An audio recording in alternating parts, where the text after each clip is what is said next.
The stakes have never been higher, from shifting alliances to absurd diplomatic rhetoric. We're diving into the heart of the tensions that continue to shape global affairs. Will NATO hold firm against Russian threats? And what does the future hold for Ukraine? We've got a lot to unpack, so stay with us. This is The Gaze. Don't forget to follow our website, YouTube, and socials for more sharp takes and frontline reporting. Russia's Ministry of Defense has once again reported the downing of drones over several regions, including Tambov Oblast.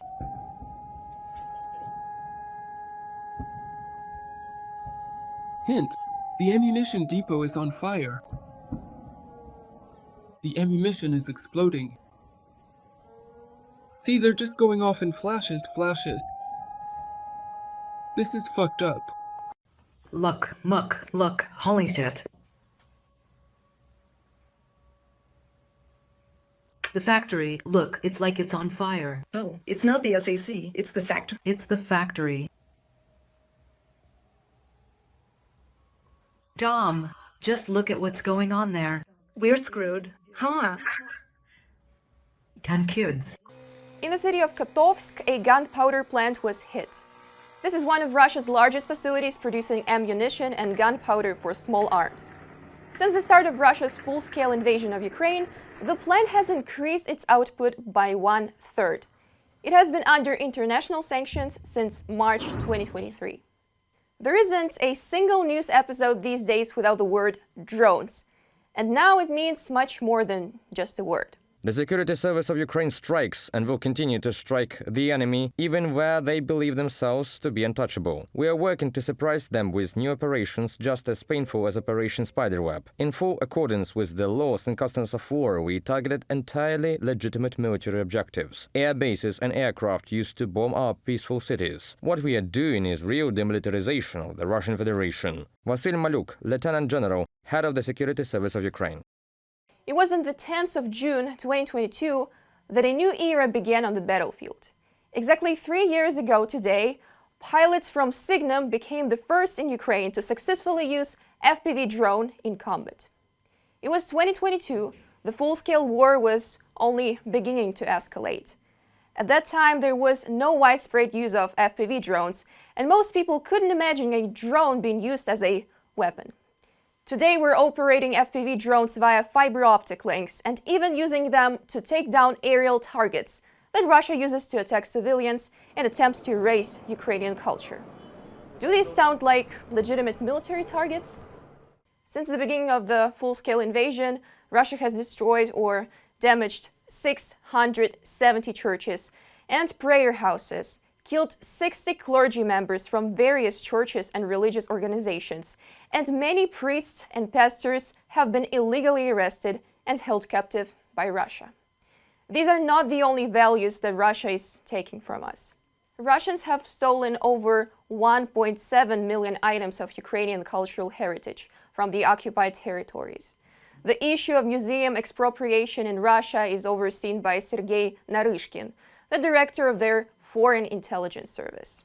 According to Mykola Tochitsky, Ukraine's Minister of Culture and Strategic Communications, speaking to Ukrinform, Russia is systematically and deliberately destroying Ukraine's cultural heritage.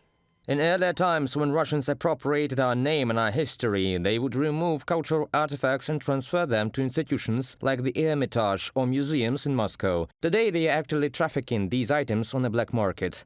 Mykola Tochitsky, Minister of Culture and Strategic Communications of Ukraine, in an interview with Ukrinform. Every voice matters. Join our community, support independent journalism and help us bring you the truth from Ukraine. Become a member of Ukraine today. Join us now. In a move that could reshape the dynamics of Ukraine's defense strategy, U.S. Secretary of Defense Pete Hegseth has announced plans to scale back military aid to Ukraine in the upcoming U.S. defense budget, as reported by the Associated Press on the 10th of June. This decision comes after several months of predictions and threats from the U.S. to withdraw from the negotiations process and a temporary halt in military intelligence sharing, which may have allowed Russia to push Ukrainian forces out of Kursk region earlier this spring. This is a reduction in this budget, Hexet told lawmakers during testimony before Congress.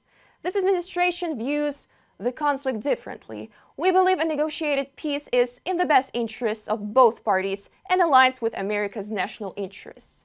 Should these cuts proceed, Ukraine could see a decrease in crucial air defense systems, assets that have played a critical role in defending against Russia's relentless aerial assaults.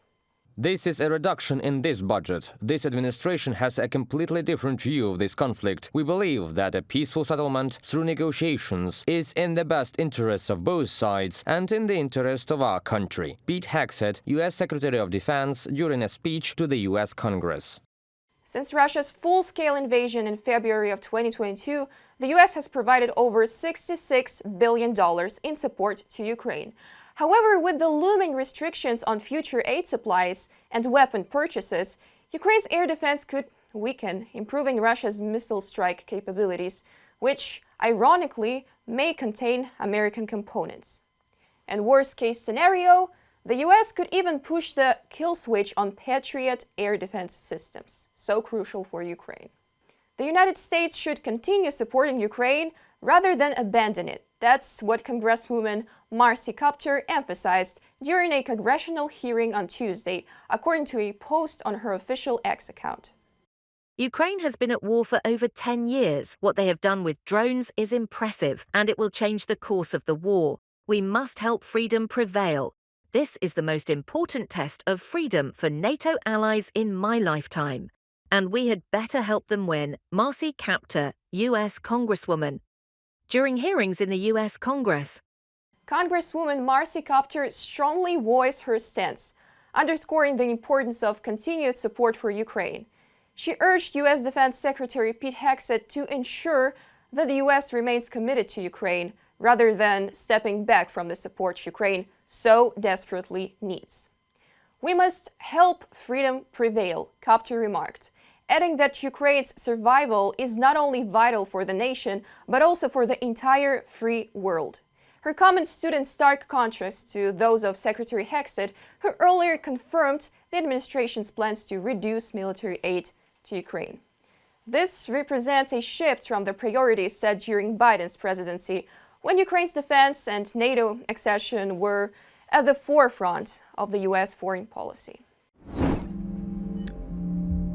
Ukraine's foreign ministry has condemned the Hungarian government's biased rhetoric surrounding the war and President Zelensky.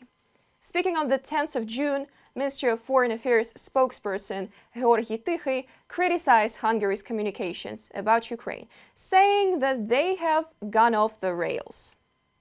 Ukraine proposes a complete and unconditional ceasefire while Russia rejects it and continues the war and killings with its all might. But for some reason we do not see Hungary demanding that Russia agree to a ceasefire. Official Budapest is silent on this issue, or it continues to absolutely accuse Ukraine of not wanting peace.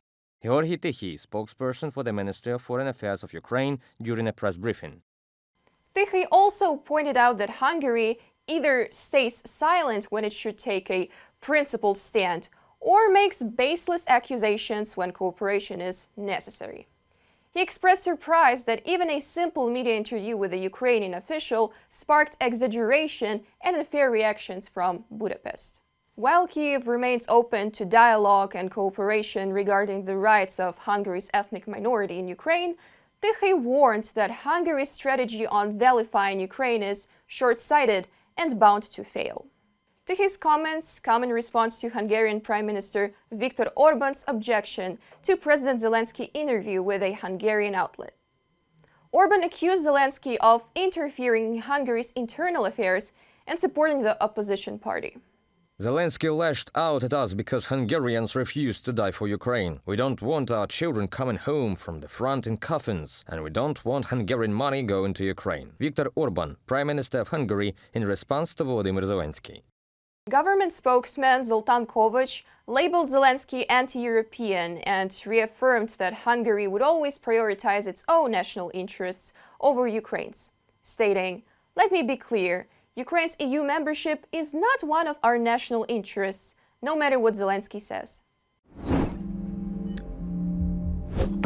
Let's begin this topic with a quote from Russia's negotiator and ex-minister of great Russian culture of violence, war and destruction, Vladimir Medinsky. We want peace, but if Ukraine keeps being driven by the national interests of others, then we will be simply forced to respond. Vladimir Medinsky, Russian negotiations team head. What Medinsky is really talking about here is Putin's education. Medinsky first gained prominence in Russia's political circles, not as a scholar, but as Putin's mouthpiece, interpreting history the way Putin wanted to be interpreted. Medinsky justifies the war, echoing the Kremlin's inflated narrative. According to Medinsky, all lands in Ukraine or elsewhere on the planet are Russian. Russian culture is superior. All who dare to oppose Russian brutal criminal force are Nazis or neo-Nazis. So, who really is Medinsky? The answer is simple. Nobody. Just another interchangeable asset. There are dozens like him at the top of Russia's political pyramid. Putin's pocket historians spreading the paranoid KGB narrative to the world. And their mantra, Mother Russia wants peace, but we're forced to kill, abduct children, and commit atrocities because of the wicked West. And let's not forget NATO, the ever-present boogeyman. And it's not just Medinsky. Another key Russian official responsible for relations with the US stated that withdrawing NATO troops from Baltic states could help end the war. The American side is pushing for practical solutions that address the root causes of the fundamental problems between us and the security sector. Among these reasons, NATO expansion is top priority. Russian Foreign Affairs Minister's Deputy Sergei Ryabkov. Here's where we all can agree with Ryabkov. NATO expansion is the top priority for Russia, and we need more. And let's talk the one person who made NATO expand for Finland and Sweden in a single year, Vladimir Putin. His militaristic adventure in Ukraine has shook the world and led to NATO's historic expansion. On the 29th of May, US Special Representative for Ukraine Keith Kellogg mentioned that Washington is open to discussing Russia's demands regarding NATO enlargement. The Kremlin, of course, welcomes this rhetoric from the US. Well, the right of states to freely choose their alliances is enshrined in multiple international treaties, but why bother with that? Let's just follow Putin's lead and ignore the international laws. Surely, this will stop him from attacking the Baltic states, where 100,000 Russian troops are already stationed on the border. From military strategy to political rhetoric, we've covered the latest developments that matter. What do you think will happen next on the international arena? Drop your thoughts in the comments and stay tuned for more, right here with the Gaze.